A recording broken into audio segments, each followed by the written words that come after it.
OC. Viewer discretion is advised. Incoming transmission in 5, 4, 3, 2, 1. What's up, everybody? It's Courtney here from the Outcasted OC podcast, and a couple of things. First and foremost, the hoodie has made its return. I washed it over the weekend, but knowing me, I spilled something on it straight away. So we're not going to talk about it. The spill you cannot see, and that's absolutely fine. I want to keep warm today. It is freezing here. Secondly, the wrestling room is almost complete, and no, I will not show you around it at the moment because I haven't had a chance to film a room tour for TikTok yet. So once I do, I'll obviously maybe even post it on here as a YouTube short as well too. But the walls are a little bit more filled, which I'm really enjoying. I'm not used to seeing this many posters in my room, so it's actually really nice to know that this space is fully mine.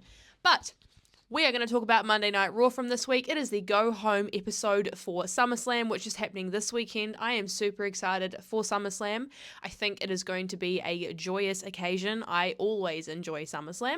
So let's get straight into Monday Night Raw. So the show kicked off with us seeing the SummerSlam stadium, basically showing them setting it up ahead of SummerSlam this weekend. And we have JD, Finn Balor, Gunther, and the Alpha Academy arriving, as well as Chad Gable and the Creed brothers have all made their way to the arena. The show actually starts with Seth Rollins making his way out to the ring sporting referee ring gear. Now, he is obviously the special guest referee for the match between Drew McIntyre and CM Punk this weekend, and I am so excited for this match. I've been waiting for this match for so incredibly long. I am the most excited for this match out of any match on the card, like not even Cody Rhodes. I'm excited for Cody, but because this match has been a really long time coming, I'm honestly fizzing for it. So he comes out to the ring sporting black and white sunglasses, a black and white shirt, which he looked absolutely incredible.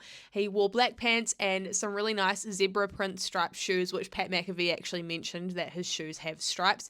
Anyway, he makes his presence known and welcomes everybody to Monday Night Raw and mentions how SummerSlam is in 5 days. And obviously it's going to be CM Punk versus Drew McIntyre, and he is here to lay out the rules and regulations as the special guest referee for this match. Now, CM Punk and Drew McIntyre both come out, and they obviously need to have the rules laid out to them. So they make their way out, and all three of them are standing in the ring, and Rollins is like, there's a lot of tension here. You guys have been told by Adam Pearce not to lay a finger on each other and not to lay a finger on me, and if you do either of those, the match is off. So CM Punk's like, I'm just going to head out. So he hops out of the ring and he goes and stands by the commentary table, and Drew's like, I can wait. It's totally fine. I've been waiting all this time. I can wait till SummerSlam. Punk's like, I'm not worried about what Drew's going to do. I'm not worried about what you're going to do. I'm worried about what I'm going to do. And then Seth Rollins goes ahead and says that he thinks that, CM Punk likes to be in charge all the time, but this is not how it's going to work. And there was no referees that actually volunteered to be a part of this match, which is why I stepped up and volunteered. You scared every other official away, and I can go backstage and the entire thing would be called off, and I want to see you guys fight, and I want to see you go ahead and just beat the absolute crap out of each other. And basically just says, get back into my ring. And then Punk calls Rollins a boot-licking office boy, which I thought that was quite funny. And then Drew ends up saying that, me and Seth know what's best for the future within WWE, and CM Punk is not that. He's ruining everything. And Rollins is like, look, you and I both hate CM Punk, but maybe if you just shut up for 3 minutes or so I can just get the rules out for this violent masterpiece piece we're going to be seeing at SummerSlam. I have one rule, and that's that you two need to listen to everything that I have to say, and if I count to 3, it's because I want to. Disqualifications are up for the ref's discretion. If either of you two get out of line, I'm a spiteful bastard who will put your head into the dirt. This entire promo segment, I kid you not, it quite literally went for like 20 minutes. So I'm trying my best to sum it up as much as I can so you guys don't have to watch the 20-minute promo, but I highly recommend you watch it if you want to see it in full. So Punk is like, hat on a hat, I hope that you referee better than you dress. I don't want your help. I've never needed it at all. And then Drew says, you need to worry about me, not him. You've screwed me over time and time again, and I can't stand you. I hate you. I can't even go to the supermarket without hearing your name. And, I wanted to rough you up at the Royal Rumble, and I wasn't even trying, and obviously I injured you, but when it came to WrestleMania and Clash at the Castle and Money in the Bank, you completely screwed me over. So when that bell rings at SummerSlam, I am going out of my way to intentionally ruin you. He says, I'm going out of my way to hurt you, and I will not stop until your heart does, and I'll get paid so much money for doing something that I would normally do for free. And I was like, Interesting concept, Drew. Punk goes on to say that I've been absent from this company for 10 years and every single time people have been chanting my name. They sing his song, obviously referring to Seth friggin' Rollins, and he calls Drew the third wheel. And he says that you get to breathe the same rare air that CM Punk produces, and hurting me was the best thing and the worst thing that you could have ever done in my career. All of your accomplishments, and you dumb yourself out of everything. You may be stronger, you may be taller, you may be bigger than me and everything, but I've got the heart and I've got people chanting my name. And Drew goes ahead because Punk goes for Drew and he pulls out the bracelet and he's like, but I've got this though. And obviously Punk has to stop himself because if he lays a finger on Drew, the match is completely off. I really enjoyed this segment. I enjoyed the fact that they used visible tension between all three of the men here. I love how Punk got to say what he wanted to say. I love how Drew got to say what he wanted to say. I love how Rollins got to do what he does best. I feel like this was a really great way to send that feud off into SummerSlam because it's been waiting to go for quite some time. We head backstage for a couple of things, and the Judgment Day Clubhouse has been trashed. Can you guess who would have done such a thing? So everyone is trying to rebuild the clubhouse, and Liv basically destroyed it. And Rhea's like, look, we can rebuild the clubhouse, but I'm going to completely ruin her at SummerSlam. And then Carlito gets upset about the PlayStation 5. Obviously, that was destroyed as well too, which was quite funny. Rhea was not very amused by the PlayStation being at the forefront of Carlito's mind. And then we go to a commercial break. When we come back, we're still in the clubhouse and JD and Finn are trying to grab stuff and Dom and Rhea are cleaning.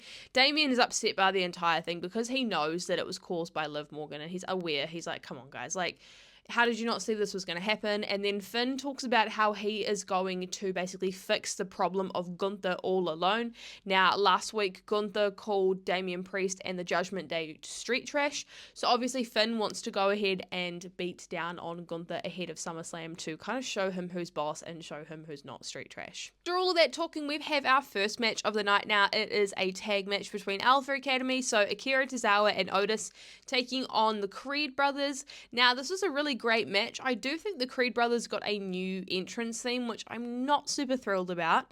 But hey, Def Rebel just goes ahead and continues to surprise me in the worst way possible every single time they make a song.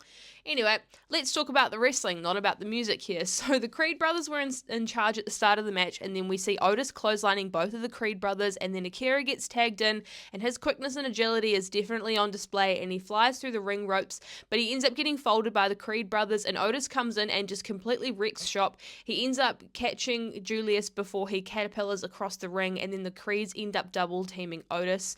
Then there's a moment at the end of the match where the Creeds actually did win this match, and they grab Otis because they obviously want to continue to punish him. And Chad comes in and starts yelling at his face. Then Maxine jumps on the back of Chad Gable and slaps him, and then she tries to antagonize him, being like, come fight me, come fight me. When the Wyatt Six music hits and the faction comes out, it's just Joe Gacy, Dexter, and Eric. They unmask themselves, which I was like, hold on. Wow, wow, wee wah, as Borat would say. I was like, oh my gosh, wasn't expecting that. So they unmask themselves, and there's a moment where Sister Abigail, which Michael Cole actually calls it that, flies off the top of the ring ropes, and then the Wyatt Six end up slamming the Creed brothers, and they dominate in the ring, and Chad Gable's walking backwards out of the arena and sees Uncle Howdy and runs away. I wasn't expecting this of any kind. It's great, but I was just... the woman was too stunned to speak. Monday Night Raw spends a lot of time within the Judgment Day, so I'm just going to let you guys know we had another Judgment Day segment in the clubhouse. I didn't really write any notes because all of the segments kind of feel like they are very much blending into one tonight.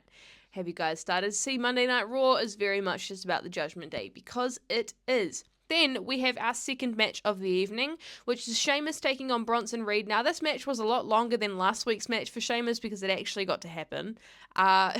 Sheamus and Bronson are exchanging blows at the beginning of the match, and then Bronson ends up attacking Sheamus and dumping him on the announce table. We come back from a commercial break, and they're both trying to rile each other up, and Sheamus hits a running knee. Then we see an F Valley driver on to Sheamus from Bronson Reed. Sheamus hits the white noise, sets up the 10 beats, and hits them. And there's a moment where the referee is distracted because Bronson got his leg caught in the ring rope, and then Pete Dunne comes in and attacks Sheamus. Obviously, Bronson capitalizes off of this moment and actually hits the tsunami to secure the win. So it's interesting to see that Pete Dunne is still going after Sheamus, and the referee did not see it. Then Damian Priest cuts a promo where he talks about Gunther. and talks about how Gunther has no understanding of Damian Priest's past, and the ring is supposed to be a place of salvation, and it's a place where I'm going to put you through hell. I've had to fight for everything I have, and I'm willing to die for it. Are you? Welcome to my neighborhood. I really enjoyed this. I enjoyed Damian getting a little bit more of a chance to speak about his upbringing and a little bit more about why wrestling means so much to him.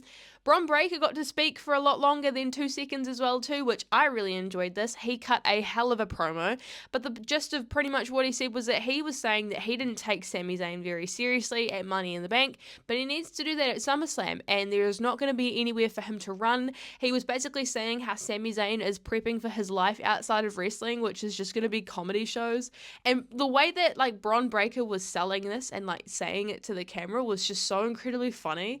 Honestly, like Bron Breakker cuts a hell of a promo when you actually let him speak. So I'm happy that, he got an opportunity to speak. We head back to the ring where we have a really super quick match between Carlito and Jey Uso. Now, this is because Rhea Ripley has tasked Carlito with fixing the Jey Uso problem, which, as we know from last week, Rhea said do not create a problem between Sami and Jey Uso and the Judgment Day, and long and behold, boys do not listen. What is new here? So Jey's in control and he kicks Carlito, gets a 2 count, and then he dives through the ring ropes. Carlito ends up driving Jey into the ring post, which made a super loud thud. After the commercial break, Carlito is in charge and he hits a spine buster and he eats some of his apple, and then he ends up getting speared by Jey Uso, spits the apple up in the air, and Jey Uso secures the win. Too easy, right? Jackie Redmond's catching up with Zelina backstage. She's asking about the match from last week and mentions how her arm was not at 100% during this match, and she's asking, well, how's your arm feeling now? And Zelina's like, yeah, it's feeling good. I was lucky last week, and obviously I'm going to continue to go ahead and be a threat. And then we see Shayna, Zoe, and Sonya. They need to come up with a name for this tag team because I look stupid not being able to say it every single week. And they attack Zelina Vega, further damaging her arm. Zoe's hair color's changed though. All the things that I noticed with this brain of mine, there's something going on up here. I don't know what's happening in the brain, but Zoe looks great. She's got brown hair now. I love it. It looks amazing. I don't know why, but then we have a commercial break. When we come back, Medical's checking up on Zelina, and I think the Caden and Katana and Lyra are there as well too. And then we end up having Miz and Kathy Kelly. Now, Miz is actually said to be hosting SummerSlam this year, which is super, super cool. Obviously, I think he's from Cleveland, Ohio, so he mentioned that it's going to be in his house. Truth comes in, he's like, how are you bringing in your house back? And I'm like, oh my God, no, stop.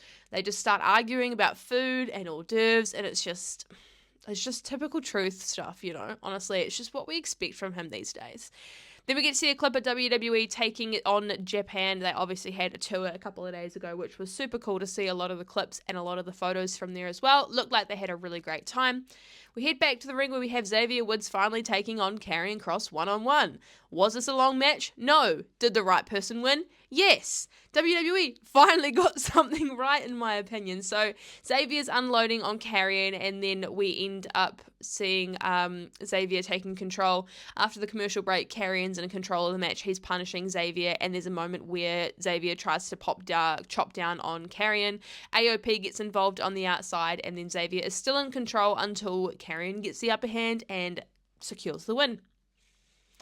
It's taken a long time for us to get to this moment. I'm grateful that we're here. I just wish it would continue. Jesse Ventura was backstage with Triple H earlier on in the day. Jackie Redmond was catching up with Sami Zayn before his match and was asking about, obviously, how he feels about the comments with Bron Breakker. And he was like, comedy show. I did the exact same thing before Money in the Bank. You've underestimated me and you continue to jump me, but I'm going to be beating your ass at SummerSlam. Sami Zayn ends up making his way out, and then we have a commercial break. When we come back, Liv Morgan's having a mentee bee and breaking down and burning all of this stuff to do with Dominic Mysterio because of what Dom said to her last week, which Dom pretty much said everything that everyone's been thinking during this entire thing. He finally just got the balls to say it, and the crowd was able to hear him because they weren't booing him. So she's having a mental breakdown, wearing all black, crying her eyes out, and I'm like, cool. That's great. That's great. It's great that you finally know Dom's not yours.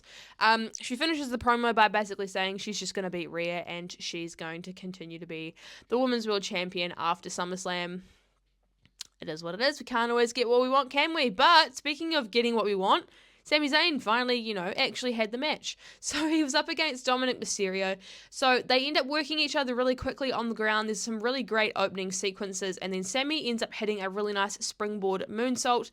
After the commercial break, Dom Mysterio is in control and he's trying to choke out Sami, and he hits a really nice tornado DDT. Then he ends up sending a few blows to Sami, but Sami ends up hulking up. Dom goes for the Three Amigos, and this is followed by a exploder from Sami Zayn. Carlito and JD come down to help, but then we end up seeing a Blue Thunderbomb come in, and we end up getting a disqualification within this match. Judgment Day end up beating down on Sami Zayn, only for Jey Uso to secure and come through and help out his boy Sami Zayn, his Oos, as some would call him. And then Bron Breakker just came in and attacked Sami Zayn from behind, but then Sami ended up getting the upper hand. If this is how we're sending off the Intercontinental Championship match, I'm a little confused why there's so many moving parts. Well, is what it is. Speaking of, we ended up having another therapy session video for the Wyatt Six, but this time it was for Dexter Lumis. And Uncle Howdy starts off by talking about looking for mercy, and obviously the family that Dexter used to have watched him drown. But there is some form of freedom that you'll find within sinking, and look at what you've become. And he said, tell me what they should do when they hear the buzzards start circling, and there's a moment where Dexter just looks at the camera and screams, run. Now, we obviously know Dexter Lumis is not one for many words, so this is a really great therapy session video, and I also just really enjoyed just seeing a lot of the imagery that was coming through. There's a lot of really quick camera cuts, getting to see Dexter's face, getting to see the Mercy the Buzzard mask as well, so it was really cool to see. And then Chad Gable's trying to chat to Adam Pearce backstage, and he's like, I've found the identity of all of the Wyatt Six. And Adam's like, yeah, bro, I know. I've signed them all to the company. Like, they're all on the brand. I know exactly who they are. And he's like, well, they can compete. We want to go up against them next week. So for all of those that have gone ahead and said, how is the Wyatt Six going to actually wrestle in the ring? There's your answer. You've got the Creeds and Chad Gable taking on some of the Wyatt Six next week. I'm looking forward to that. What I am looking forward to is Rhea Ripley, i.e. my mother, my mommy, just completely obliterating Liv Morgan at, I was going to say WrestleMania, far out, at SummerSlam this weekend. Oh my goodness. So she's talking about Liv burning all the things that don't belong to her, and she's like, look, you so badly just want to be the victim in this fantasy storyline of yours, and that's all it is. It's just fantasy. Your revenge tour is going to come to an end because not only have you taken 3 months off my career, but you have taken my title and trying to take advantage of my family, and I will get my revenge at SummerSlam. And I was like, slay queen. Have a 6-woman tag match, and now I would love to say I feel like I have not seen this match before, but I have. It is Lyra and Kaden and Katana taking on Zoe, Shayna, and Sonya. I didn't write down any notes apart from good match. Feel like I've seen this before. Lots of interference between the teams. Shayna, Zoe, and Sonya. I swear to God they need to come up with a team name. Secured the win because Zoe finally got to hit the Z360 and she nailed it like a champ. And then Damage Control comes out at the end to face off against this new faction, and they end up brawling between them. Damage Control looks strong at the end of this as well too, which, I mean, is cool to see. Gunther cut a promo. Now, this is obviously in response to everything that Damian Priest said earlier on in the evening, and he says that Damian doesn't have any control of his emotions. He calls him a wannabe who uses wrestling as a cure for his childhood trauma. And then he goes on to say how he used to look up to Finn Balor, and Finn Balor was destined for much greater things, but because you kept hanging around with the likes of the Judgment Day, you became street trash. And he goes, Damian, I will not forgive you for using this great sport for covering up your pathetic, your pathetic existence. I really shouldn't be laughing, but it was just the way that Gunther said this with just such conviction, a straight face, and he just looks like he's just going to beat the shit out of you. Like, I'm sorry, but it's like, Gunther, you really didn't have to go that hard on him. Like, Gunther is behind me on that poster, and I'm intimidated by him being just there. Imagine if he was in person saying this to my face. Like, just end me now at that point. I'm terrified for Damian. Honestly, brother, watch out on Sunday.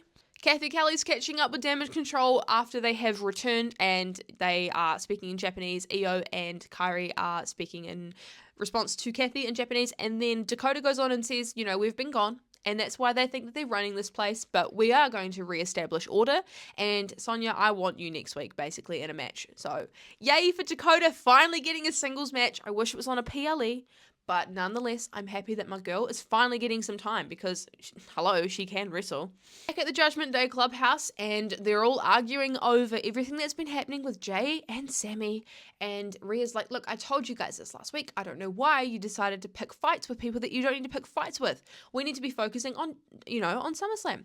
And Rhea goes to say to Finn about the match that he's got tonight. He's like, if you need any help out there, we've got you. It's absolutely fine. And Finn's like, nah, I need to handle this on my own. You need to handle your thing at SummerSlam on your own, Damien. You need to do the same. I need to handle this on my own. So I'm like, interesting. But then we go to the main event, which is Gunther taking on Finn Balor. Now, firstly, I've got some things I want to say about this match before it started. Firstly, fantastic match. Secondly, how is this the first time we've seen these two wrestle? Like, these two are both, as Michael Cole and Pat McAfee said, NXT royalty at this point. How is this the first time that we have seen them wrestle one-on-one together? Like, it actually doesn't make sense to me. Nonetheless, absolutely fantastic match. Finn Balor's dominance was on display, but Gunther turns it around before the commercial break, and when we come back, he's still in control of the match, punishing Finn, and then there's a couple of times where Gunther's trying to put Finn Balor into a sleeper hold, and then he puts him into the Boston Crab. He ends up chopping Finn, but then Finn ends up countering this top rope superplex, which was super cool. Again, Gunther is applying the sleeper hold, and then Balor hits a DDT, followed by a sling blade. He ends up stomping Gunther in the chest 3 times, which I can't even take one stomp to the chest, so goodness knows how Gunther did it. He sets up the coup de grace, and then Gunther ends up locking in the sleeper hold, and then Balor ends up fading, which not super thrilled about. Is I know that it's, a win to not make him look strong, but at the end of the day, I know that you want to make Gunther look strong going into SummerSlam, but I just feel as though it kind of took away from Finn's credibility a little bit, having him fade away and basically just pass out. Anyway, Gunther ends up continuing to hold Finn Balor in the sleeper hold, and then Damien comes out to save Finn at the end of the match, and they basically just brawl between the two of them, Gunther and Damien, and that's how they finish Monday Night Raw, and that's how we leave Monday Night Raw going into SummerSlam this weekend. And that brings us to the end of my review for Monday Night Raw this week. If you guys stuck around till the end of the video, thank you so much for watching. We really do appreciate you guys being here and watching the content and interacting with us. It honestly makes our day. I love doing these reviews for you guys because not only do I love wrestling if it's not, very evident to see, but I like talking about it as well too, so I'm really hoping you guys are enjoying these videos. Got a couple of things for you. First of all, go ahead and like the video if you liked it. Go ahead and comment something that you're looking forward to when it comes to SummerSlam this weekend in the comments down below. While you're there as well too, you should go ahead and subscribe to the Outcasted OC channel and turn on the bell icon, and that is your notifications. If you click that, you will not miss any of our uploads. You'll be notified as soon as we are uploading a review, a podcast, or even some YouTube shorts as well too. We would hate for you to miss the content on the channel. While you're there as well too, go ahead and check out the description down below. It's where you can find all the links to Outcasted OC on Twitter, Instagram, and TikTok. I still call it Twitter. I will not call it X. And where you can also find the Outcasted gang outside of YouTube, so our TikTok links are there as well as our Instagrams. As always, you've got your regularly scheduled NXT review coming in from Reese this week. I believe it's the Great American Bash, and I'm so jealous because Joe Hendry's doing a concert, and I would love to talk about that. And we've also got our SummerSlam predictions coming in later on this week as well too, as well as the SmackDown going into SummerSlam review. Now I believe that's coming from G this week. I could be wrong, but that will be very exciting to see. And we're potentially going to be doing a live watch along for SummerSlam. We'll keep you posted. We'll let you know when it comes to the podcast if we are going to be live for SummerSlam. But that is why the notifications will actually help you out, because then you'll get to see if we are live or not. Anyway, I'll catch you guys in the podcast this week for my SummerSlam predictions. I hope you guys have a really great day, evening, or whatever time you're watching this, and I will see you guys in the podcast. Bye, guys.